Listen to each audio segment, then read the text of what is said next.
Welcome back to Cocktails and Classics. After a short hiatus, we're back, and we're gonna go back to the classics. This week we're doing the Maltese Falcon, a 1941 crime noir mystery film. I'm Dylan. Joining me, as always, are Ben and Cam. Hey! And to kick things off and get everybody in the right mood, I'm gonna go to this week's cocktail. Probably not a cocktail, I guess, unless we've had this whole overarching argument of two ingredients. Is it a cocktail?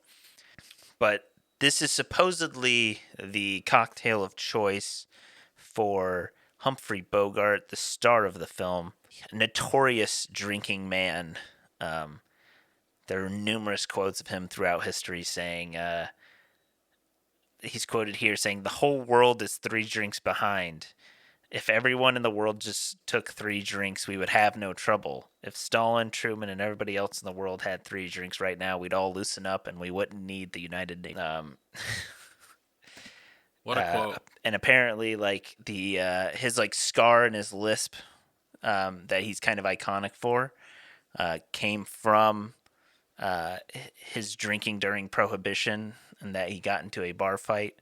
Though studios would tell you differently, that he got injured in service, which he would have never served because he didn't make it into the battle before Armistice Day. Oh, And wow. then the other thing that people said is because he got injured taking in a prisoner, and the prisoner hit him with his handcuffs.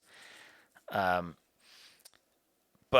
Bogart, notorious drinker, it's said that he would have a hard out on his contracts that he had to wrap by 6 p.m. His then hairstylist and wardrobe assistant, who apparently had a affair with for 13 years, would bring him a scotch and water every night at wrap, and he would drink it, down it before he left set. But his drink of choice, Verita Peterson, she said they would spend the night together drinking Loudmouth, which was his nickname for a Scotch and Soda because it made people talkative. Sadly, it had a more unpleasant effect on the normally polite and well-mannered actor. He was notoriously objectionable when drunk, sneering, needling, and snarling sarcastic remarks at any unfortunate to whom he took a dislike. In honor of all that, we're doing the Scotch and Soda. And if you don't have a Scotch, you could settle for another whiskey. I feel like probably like a Tennessee whiskey, kind of like Jack Daniels, or more of a rye or plain whiskey would be closer to Scotch than bourbon is, because bourbon's a little sweeter. But yeah, I mean it's kind of just a classic drink. If you never just had like a whiskey soda, It's I like don't know. drinking. I It's think like that- drinking pop, but the pop is flavored like whiskey. Yeah, I don't know if it's that good. Honestly, I don't I know mean, if I no. really like it that much. Especially Scotch. I mean, it's I not- don't like Scotch as it is, but I'm not saying it's good, but like a Jack and Coke or something, that's different. That's way different. That's way Yeah, better I mean, than okay. a whiskey Soda doesn't have the Yeah. flavor of Coke. It's just right. It's like that. I It's like know, a Jack and Coke if you took out all the flavor of everything good and left the bad parts. if you left the carbonation and took away everything else but the whiskey. It's like that. All right. I'm just saying. Like a Long you know, Island iced tea, except if you take away the splash of Coke and the 3 other ingredients. Well, there's no just carbonation in there. So. Yeah, that you top it with. I mean, you can top it with like Coke or Yeah, club soda, you top I it with guess. Coke. Yeah. Wow, there's some really. I'm reading like Humphrey Bogart, quotes, and there are some really There's some interesting questionable ones. shit. His attributed just last like- words are, "I should never have switched from Scotch to martinis." Yeah, that one's great. But I also just love I came here with one suit and everyone said I looked like a bum. 20 years later, Brando came out with only a sweatshirt and the town drooled all over him. That shows how much Hollywood has progressed. I like his quote on here on the House Un-American Activities Committee, in which he said, "They'll nail anyone who ever scratched his ass during the national anthem." That was like the anti-communist thing, you know. Yeah, when they were blacklisting people in Hollywood. Yeah. Do you guys ever see the Netflix show? Is it like Hollywood? That was about like it's supposed to be like the golden age of Hollywood, like the 50s and that. I think like Rock Hudson is one of the characters in it. No, I don't even think I've heard of it. It was, I think, Ryan Murphy. Oh, okay, did. yes, Jim I know Parsons what you're talking is, yeah.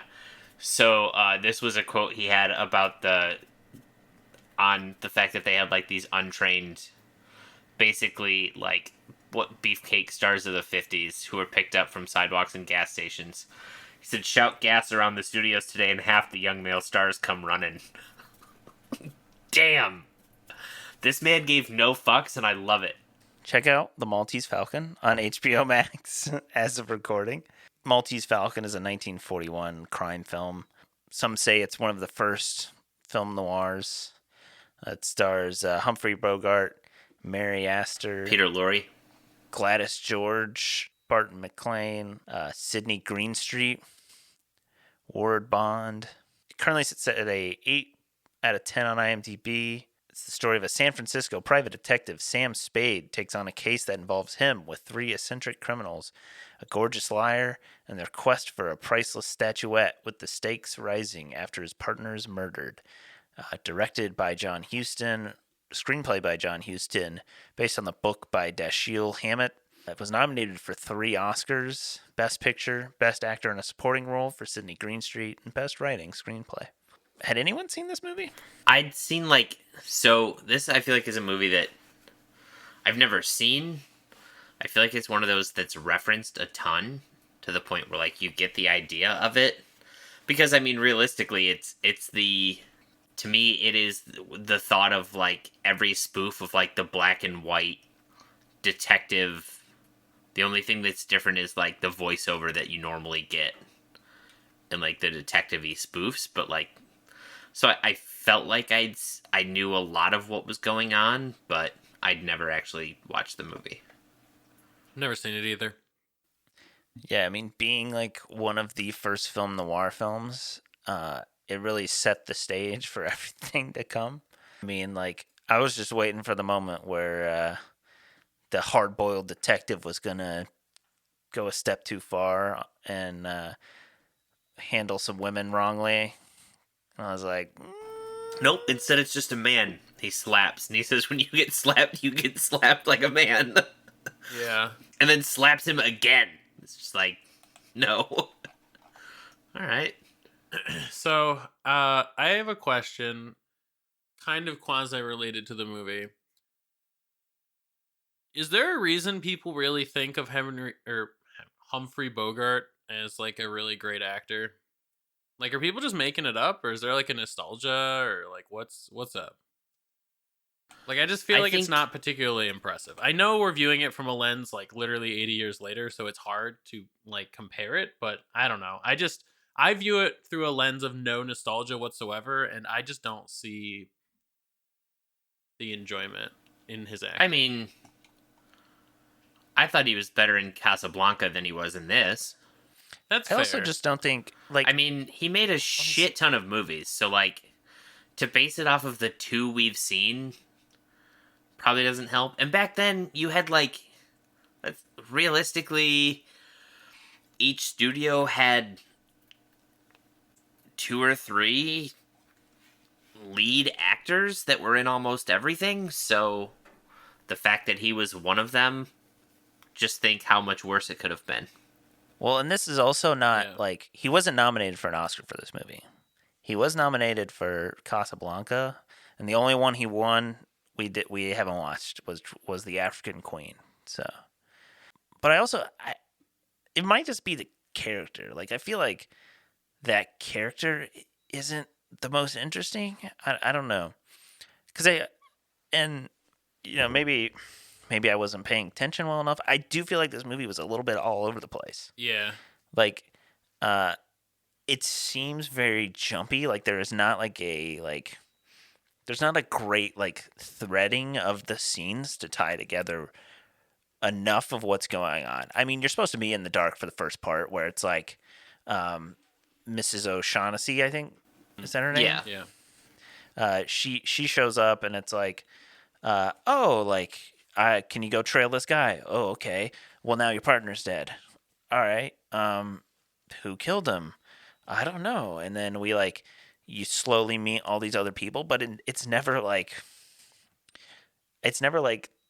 tied together well enough to where I can be like, oh yeah, no, this, like, I can see why we're at this next scene because of this thing. I feel like. Yeah, I feel like some stuff just came out of nowhere, and I think the end result of all that is, I feel like it's like the payoff at the end is not super satisfying, which is kind of what I want from these types of movies. Like Chinatown, I feel like was like that, where it did pay, like the payoff was good, you know, and I just feel like I feel like it missed on that regard.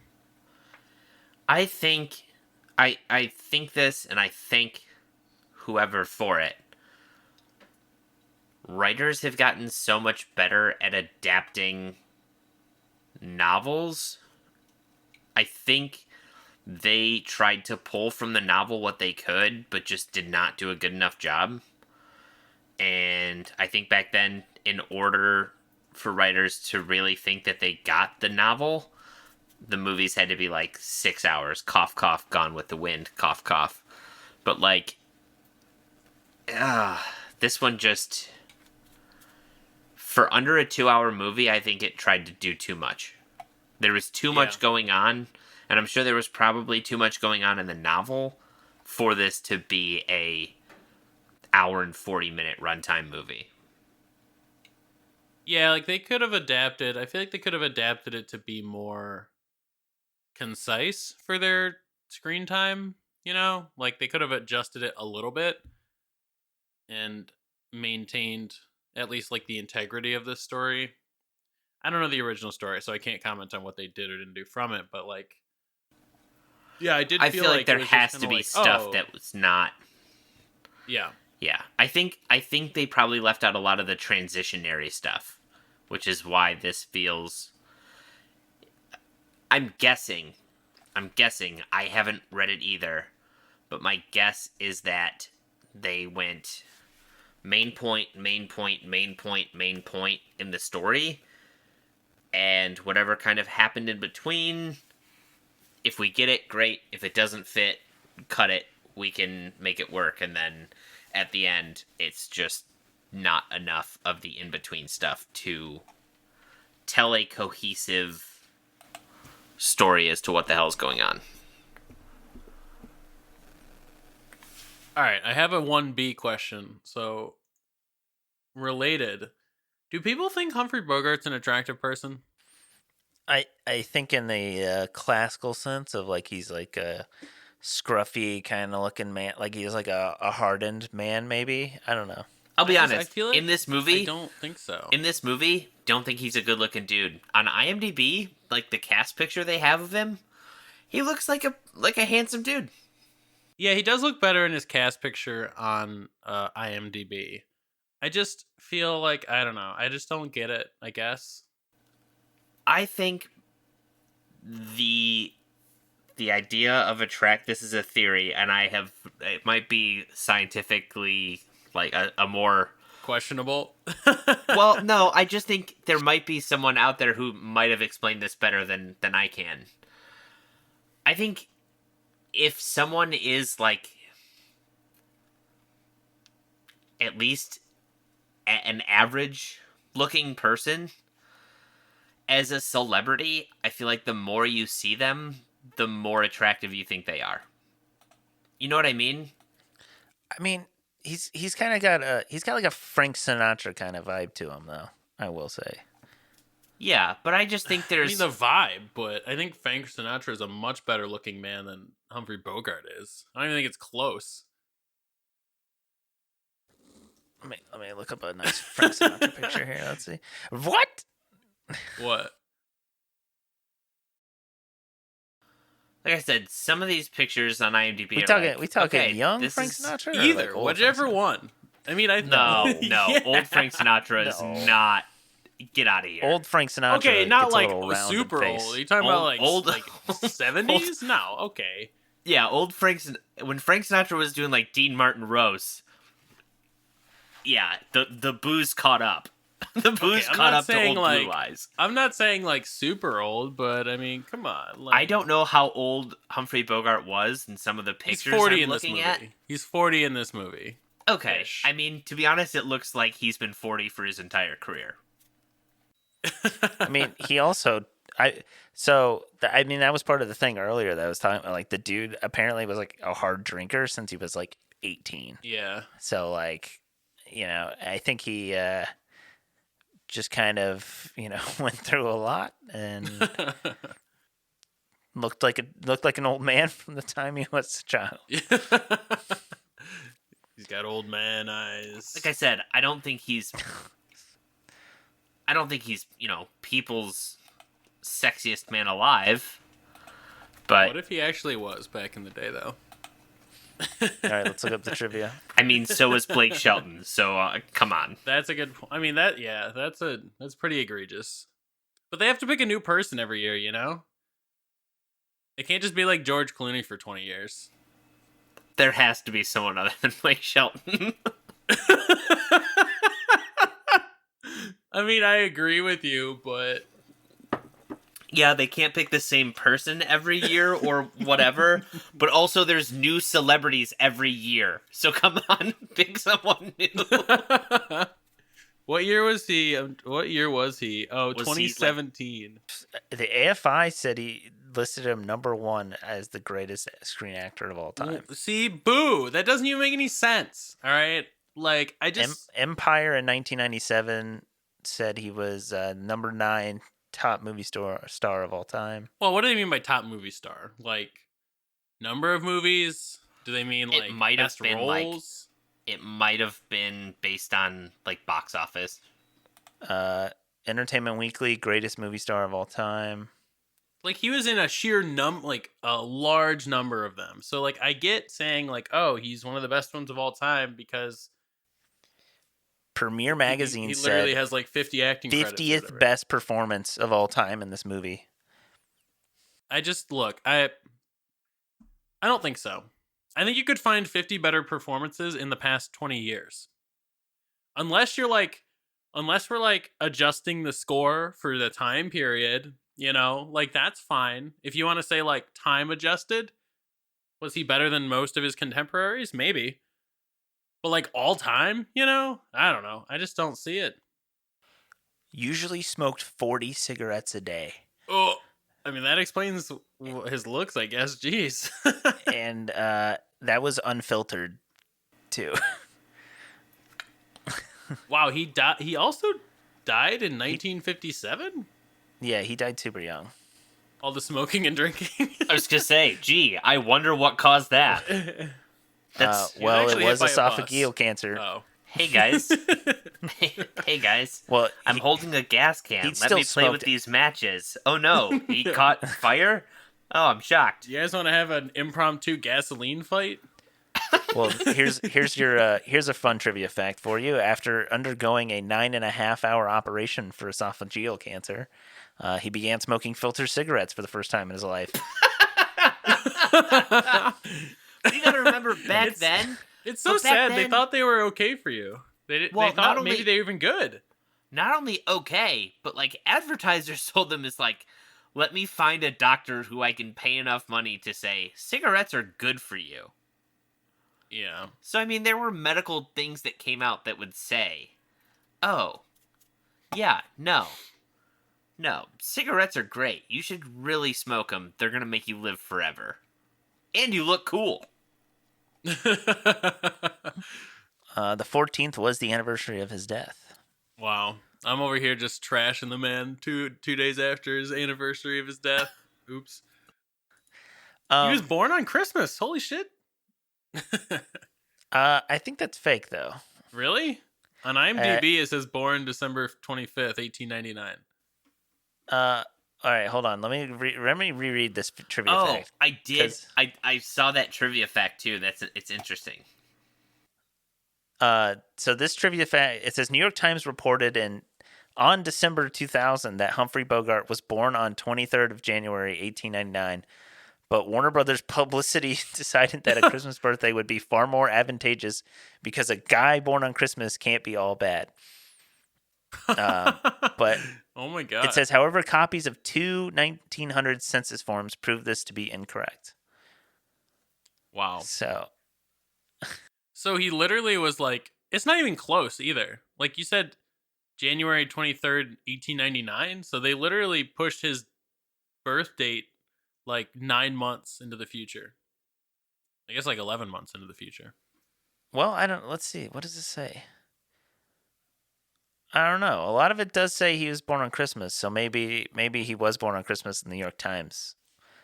All right, I will say I looked at this AFI list, and the only person that's like relatively modern is Sidney Poitier. Everybody else is super old. So I would not even consider Sidney Poitier modern. he had a movie in 97 and 92. So I mean, yeah, but he was like,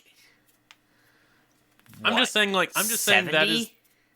yeah, he was super old. I'm just saying like that is the most modern example I could find of somebody on this top 25. But what is their idea of modern? Is it like modern actor, like the modern style of acting, or is it like, well, they don't have any, modern I don't know day? what they think. I'm just saying like this list of top 25 movie stars yeah, is 'cause, all like, old people. you know, like there's a modern style of acting that's like more so what you see today. Real? What people actually are like authentic.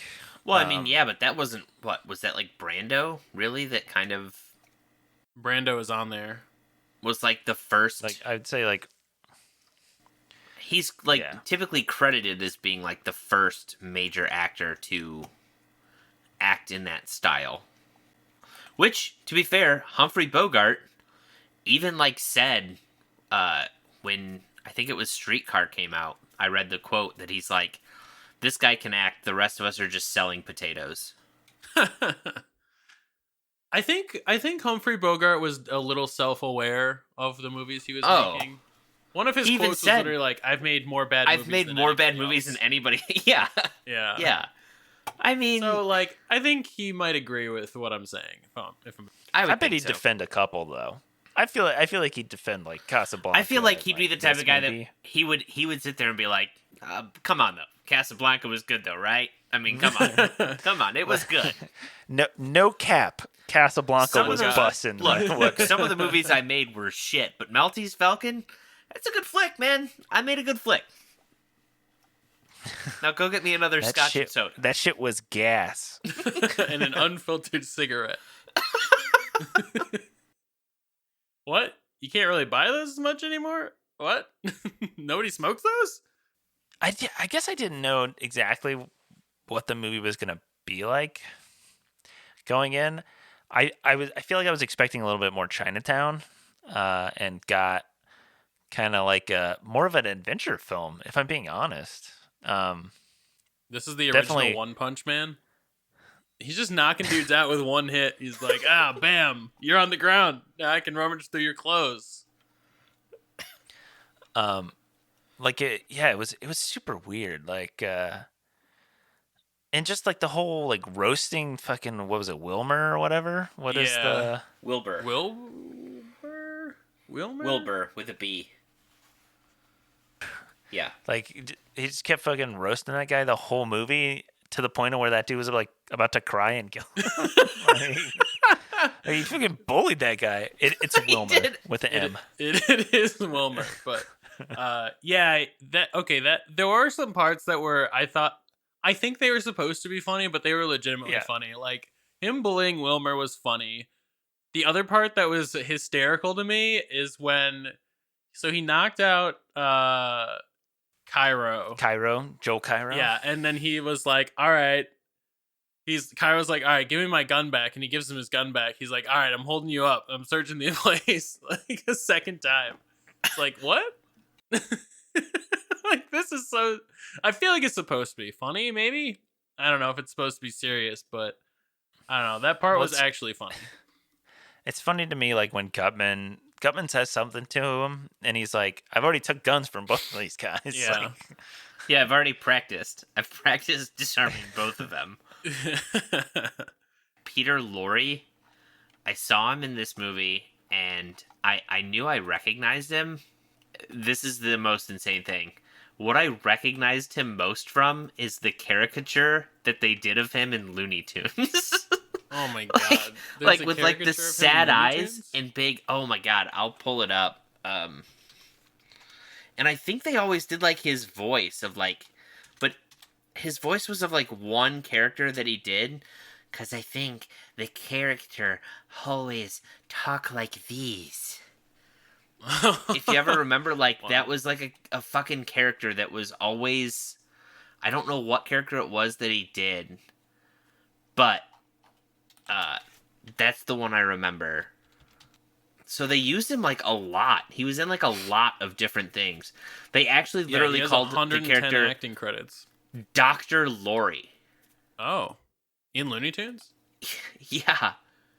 Oh my god, that's terrifying. I just looked Right? up a picture of this dude. What the fuck? I mean, Of, it like, looks the- just like him, I guess. Like the Looney Tunes version? Yeah, the Looney Yeah. Tunes version. That's Yeah, I looked and I terrifying. was like, man, he looks a lot less creepy than I remember him looking in Looney Tunes. Oh yeah, I remember him. I mean, it sounds like him. It though. sounds like Gollum. No, but it does sound. It sounds like how he kind of sounds. I did enjoy the movie, and I think like I'm not gonna sit here and shit on it the whole time, but I am gonna like critique it. I just feel like the whole outcome, like the ending, was just kind of like didn't make me feel like it was worth most of it, you know? No. Like the whole time we're like, oh, we're gonna get the Maltese Falcon, you know? Oh, here I'll pay you $1 million for the Falcon, you know? And then the end, it's literally just a lead copy, and then it just ends, and it's like, oh, I'm gonna turn you in. What's he call her? All that Precious. I'm gonna turn you in, Precious, because you killed my partner. And it's like, okay, all right, cool.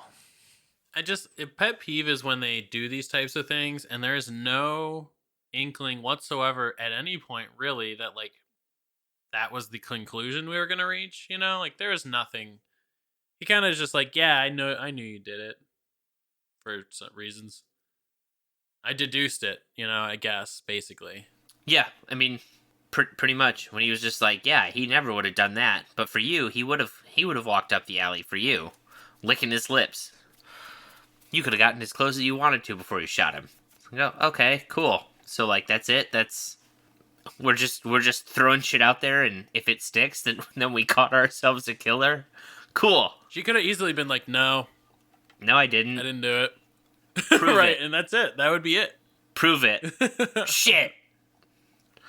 Fucking Got detective. That's like one of the best John Mulaney bits of like detectives in the 1940s were basically just like the suspects all told you who was doing it. Yeah, and if anyone comes by, tell them the McMurphy gang was here. It's like, okay, well, we know who we're looking for. They didn't know anything about collecting DNA or evidence. Oh, wow, it looks like the killer left a bunch of his blood out in the hallway. Ew, gross. Mop it up.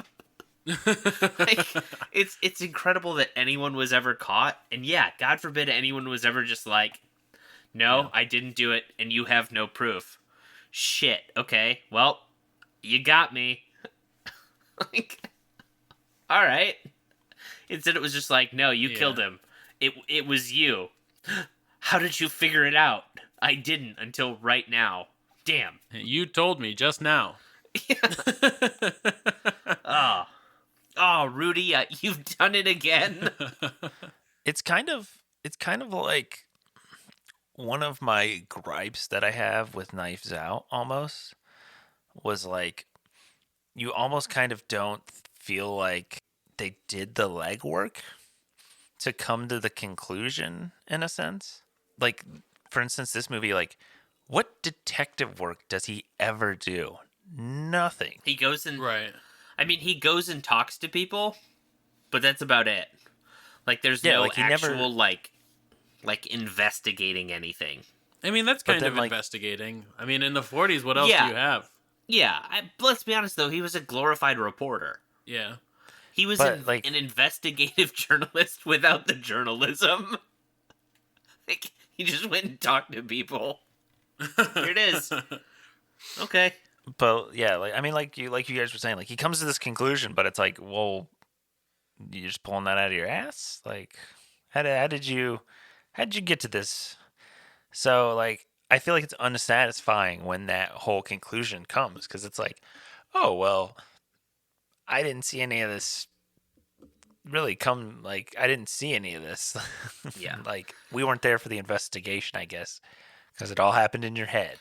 I do think it's something that, though, and again, yes, I for the most part enjoyed the movie, and I appreciate it for kind of spawning the genre, really. And back then, that probably was a payoff. You know what I mean? We've Spoiled. seen, yeah. Well, we've seen seen. good today. content. We have good content. Kids today would never know what it's Well, like. no, I just to think I get just the think we've answers seen told to you someone. without the legwork. Well, we've seen someone take this and through. I mean, what this movie came out? What year 41. did we say? 41. So 80 years ago. We've had 80 years of storytellers that have been able to kind of take this and build on it and change the way we do things. And I just think, like, yeah, back then that probably was the payoff of like, oh, it's fake. Oh my God, what? And yeah, these two, Wilmer did kill those two guys. Okay. And then in the theater, you're probably like, wait, he only said two. Who killed the third guy? And that's still part of the mystery until the end when he's just like, it was you. Yeah, it was you who killed him. Yeah, he never would have gone down the alley to talk to anyone, but a dame like you, he would have been licking his lips, you see. Oh, Which is very wow. creepy. What great detective work. He figured it out. It's like, back then, yeah, it was probably enough for audiences to be like, we've never seen anyone deduce like this before. He's a genius. Now it's like, he's just grasping at straws. And he's a fucking, what are they, like a mentalist. Oh yeah. He's just making shit up and waiting for someone to tell him he's... and ask someone if the name ass was very important. No, T. No. Wait, T? I'm sorry.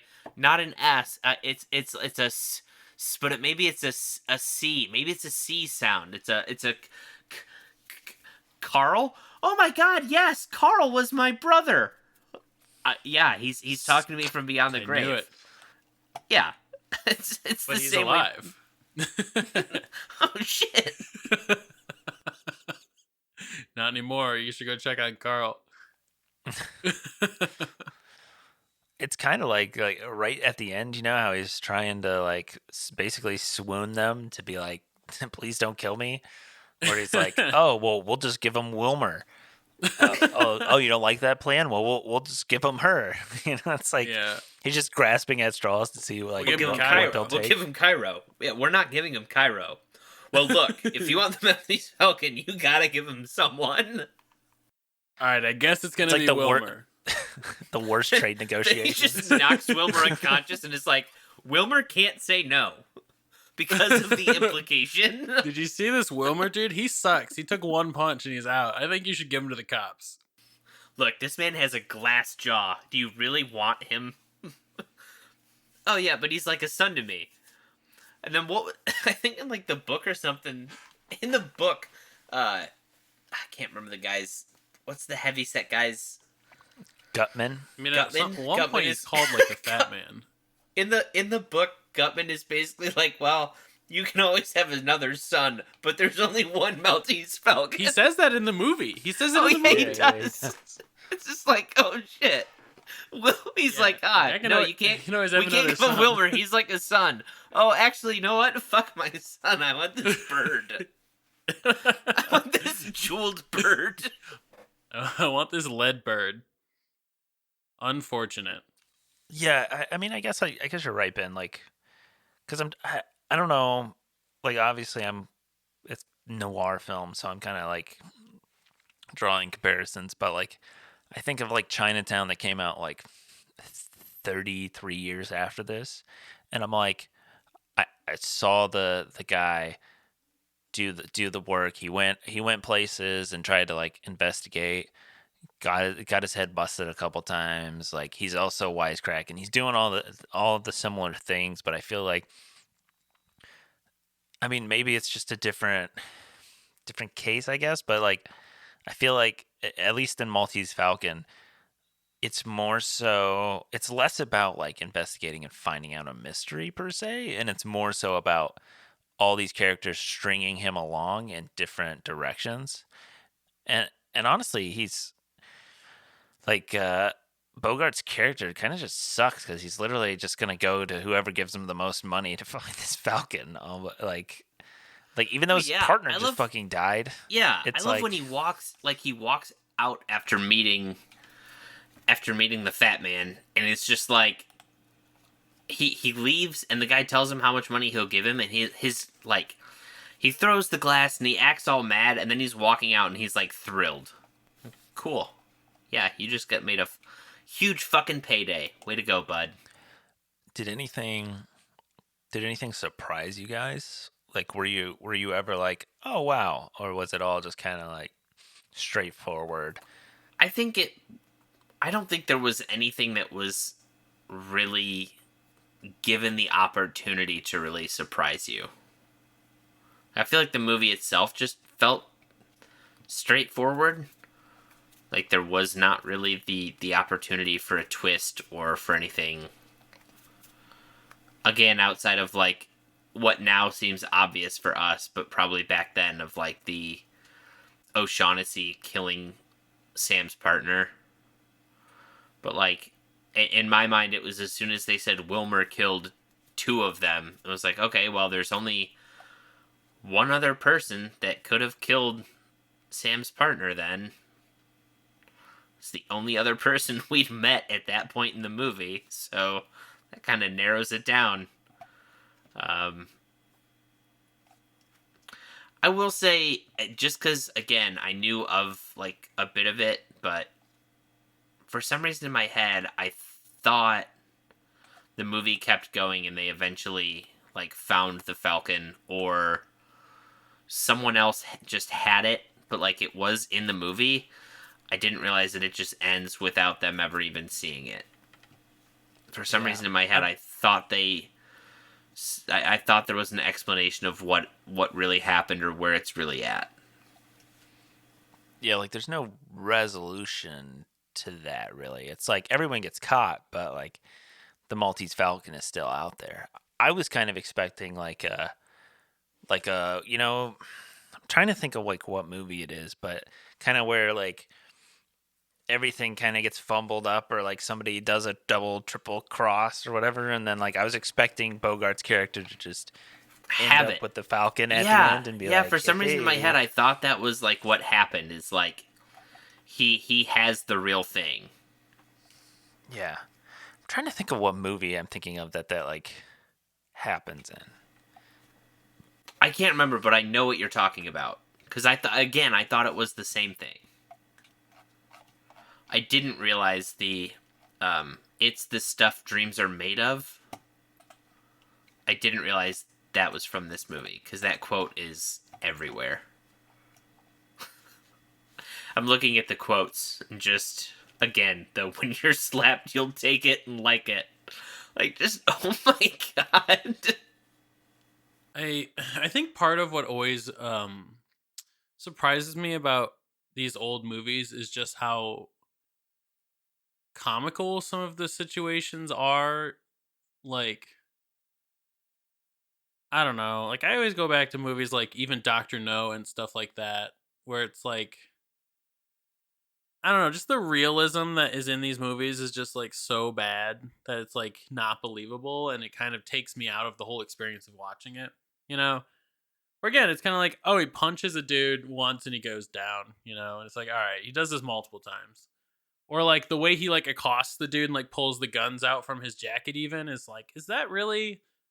I feel like that wouldn't happen like that. Or, you know, he'll like, someone was pointing a gun at him and he just like while facing the guy with the gun, would just like slap it out of his hand or something. Like, dude, he would shoot you immediately when you started reaching for it. Like, I don't know. It's just, or like when they poison him, they roofie him, and he just like is on the ground in this like, I don't know, hotel room building. I don't know. And they're just like, all right, now let's leave. And then they just like leave him there. Like, I don't know. I'm just like, what is happening?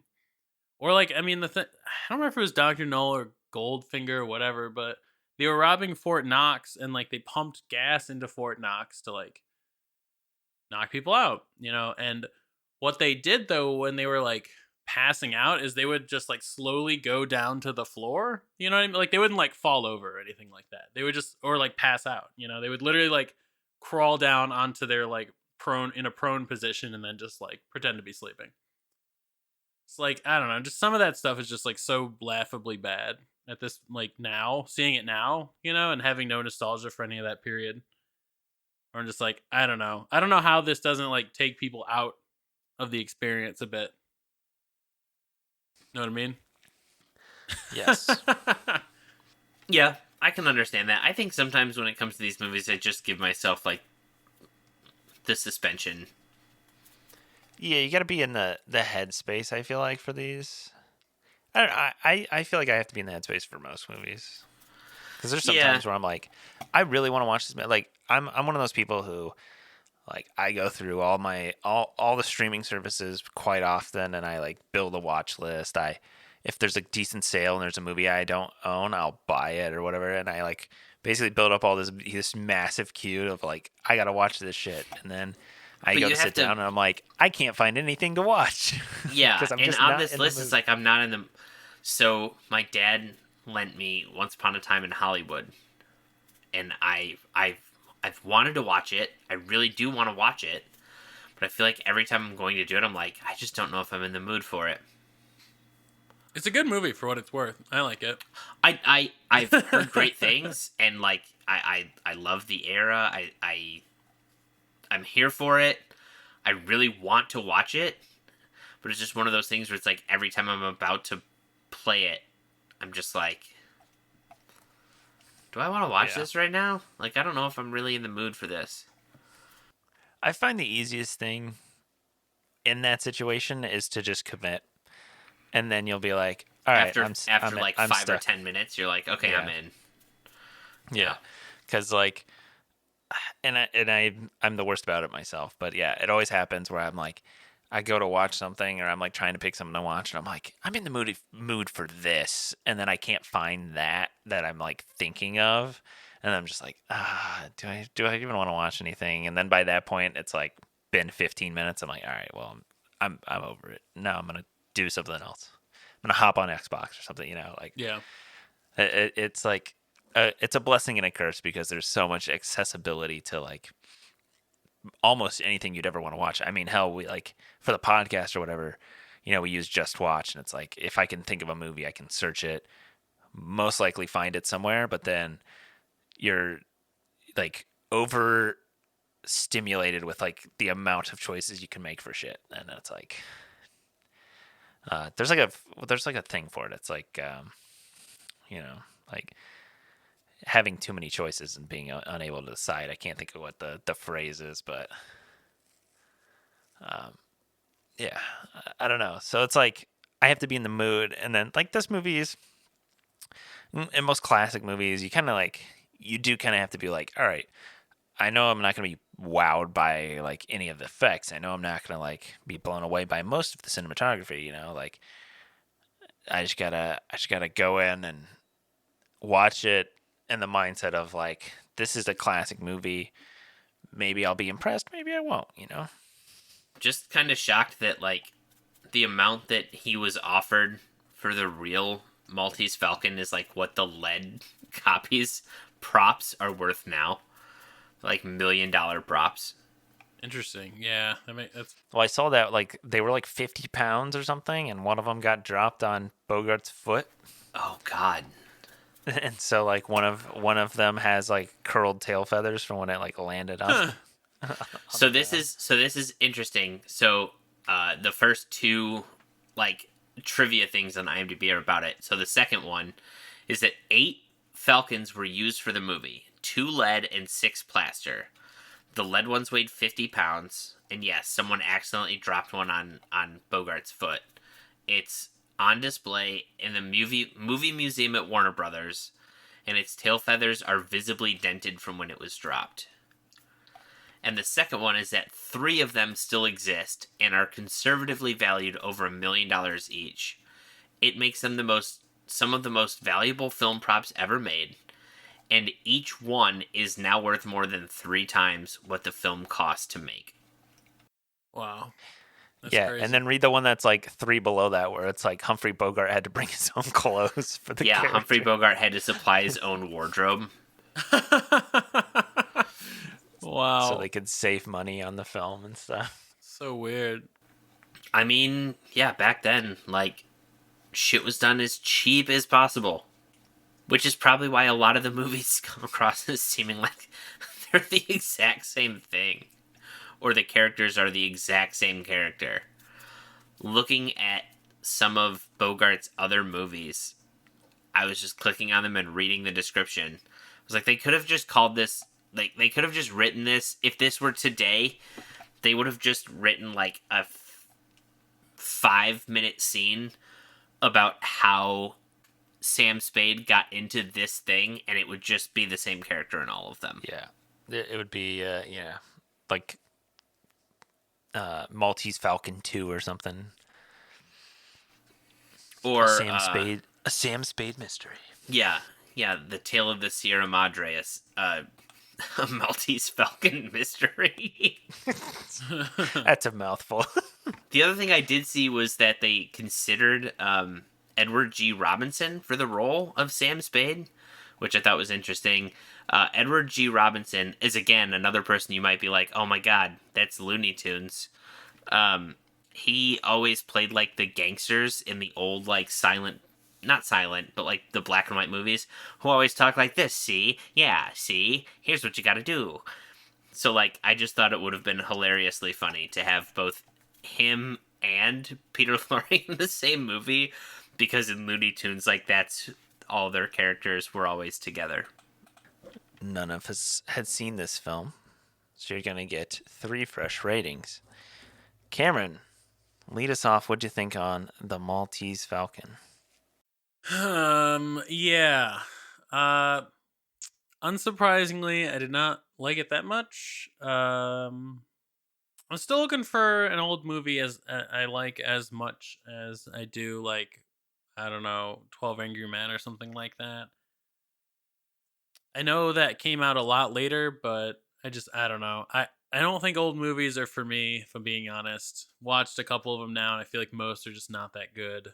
At least like now, because like I'm not a cinema person, especially like I didn't grow up around it, didn't really see old movies until now, and so I just feel like you get better stories and performances out of not even just like modern, like even from like maybe like the 70s onward. I feel like is when acting started getting like really good, like to the point of like really believable. So I don't know. I might give this like a 4 out of 10. I didn't care for it.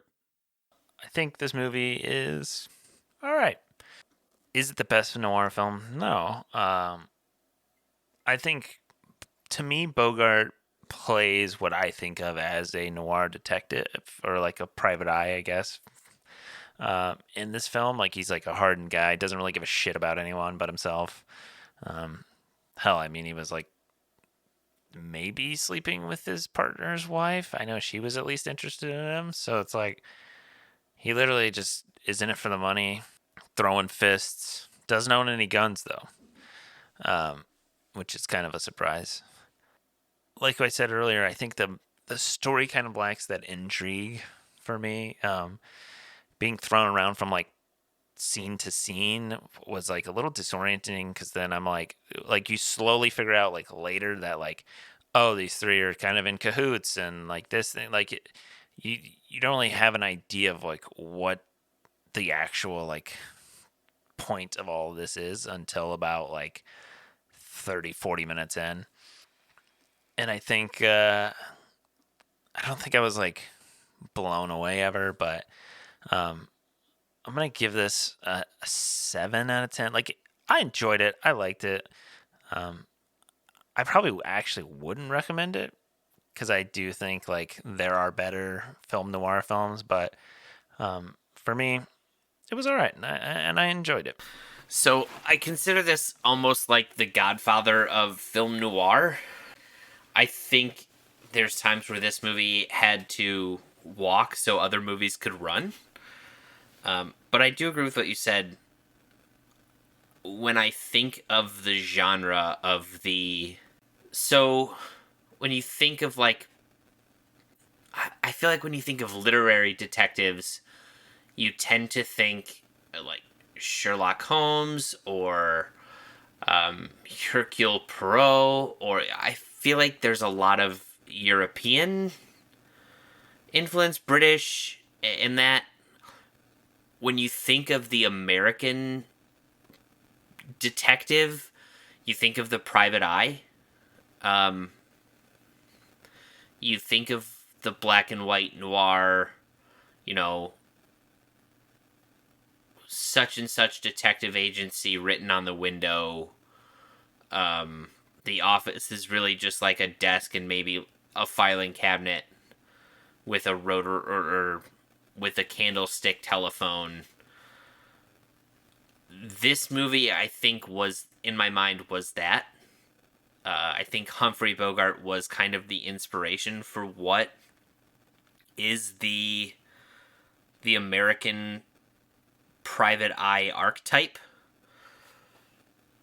Do I think this movie's great? No. Did I enjoy it? Yes. I just I again, my experience is almost the opposite from Cameron's, where I grew up watching earlier movies, especially because growing up in like such a comic book nerd household, we watched this is like a classic. We were watching like serials. So we were watching lowest budget imaginable, basically what at the time would have been considered kid show garbage for what like the Batman serials were, or Captain America, Captain Marvel. There were several that were just very low budget, very the acting makes this look like Shakespeare. So yeah, I just think, to me, I can suspend the disbelief and understand that kind of thing because I've seen it. That's just what that era was. I think I gave this movie a 6 out of 10. It's okay. I don't think you need to see it, but I enjoyed it. I would watch it probably again, and yeah, I appreciate it for what it was. Humphrey Bogart, not his best role. Well, if you enjoyed this episode, don't forget to rate, subscribe, check us out on Instagram. Hit up the Drizly and Casker links below. Get yourself some scotch. Share us with your friends and family. Uh, leave a review wherever you listen. And as always, watch responsibly.